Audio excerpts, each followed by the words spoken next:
All right, moving on, switching gears. We're going to go to the NCAA basketball and, the league. And, right now, the whole talk is about these three tremendous freshmen, Jabari Parker, Andrew Wiggins, and Julius Randle. Everyone knows that these three guys are probably going to be the 1 through 3 in the NBA draft. Most likely, I mean, that's still subject to change, but after the first, week and a half of college basketball, what's impressed you most about some of these exciting freshmen? Jabari Parker came out and had himself a beast of a game. If he wouldn't have fouled out, I believe he would have been able to bring Duke back and top Kansas, but fouling out hurt. But watching that game, I do believe they had a couple ticky-tack fouls. The refs were kind of being a little too aggressive with the foul calls, and he, which ended his night early. I wasn't too impressed with Wiggins. I just feel like he wasn't. I mean, he had a quiet 22 points, but I just didn't feel like he was the impact player that everybody made him to be, or the LeBron of the upcoming. I was very impressed with Julius Randle. If he wouldn't have had that 8 turnovers, Kentucky would have won that game. He only had about 3 or 4 points in the first half, and then he exploded in the second half. So I'm excited for college basketball this year. Mm-hmm. Yeah, I mean, you can't, praise them all enough. I mean, they've all done really well. I think that I am really impressed with Julius Randle, averaging 20-plus points, 10-plus rebounds a game. I mean, in college basketball, that's pretty good, especially if you're supposed to be, one of the next elite players. I agree with Wiggins. Just kind of hasn't been, a big shock to me, but I will agree that Jabari Parker as well has impressed me as well. But I'd have to say Julius Randle has impressed me the most, just the way that he's been playing in Kentucky.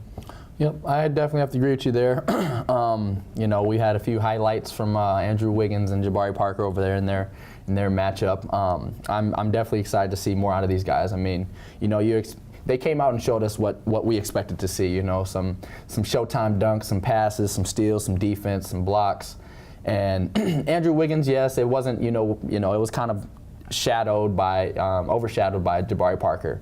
But Julius Randle, I'm excited to see him come out and perform night in, night out, because, they opened up and they just looked sloppy, all of them, the whole Kentucky team. But showing how resilient they are and how John coaches these young kids to come out and be strong, be resilient, come back. Don't let, a couple bad plays hurt you.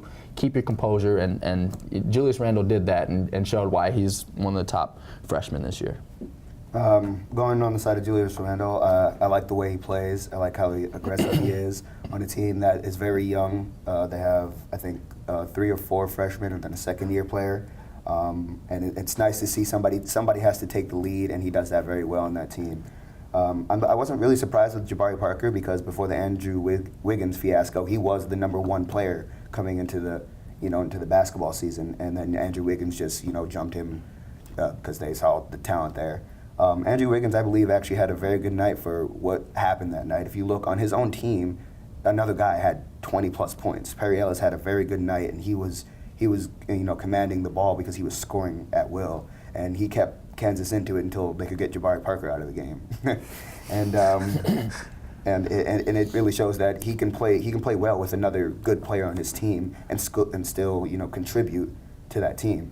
To me, Jabari Parker did very, very well for not having the same effect. There was another 20-point scorer with Jabari Parker, and so Jabari Parker had to do what Jabari Parker did. And I think it speaks a lot to both players in both teams. I think what gets overlooked a little bit is that we're all just so impressed by the box score numbers. I think that if you look at the games themselves, and look at their individual talents, I think a lot of things. There's a lot of things to like about all of them, obviously. One thing that I, personally, that I love about Andrew Wiggins is he's probably, out of those 3 guys, the best defensive player out of all 3 of those guys, using his athleticism and his length and, really, getting in there. I mean, he wanted to take Jabari Parker, for the entirety of the game. Coach Self didn't allow that. He didn't want him to get into too much foul trouble, guarding him. But he wanted that challenge, and he wanted that capability. And I think he has it, in terms of his speed. He's, out of all of them, he's probably the best athlete, but the best pure athlete then when you look at, Julius Randle, I mean, he just looks like a man amongst boys. I mean, he's out there looking like he's a 24-year-old, sitting there with a whole bunch of other 18-year-olds on the court. It's a fun size Zach Randolph.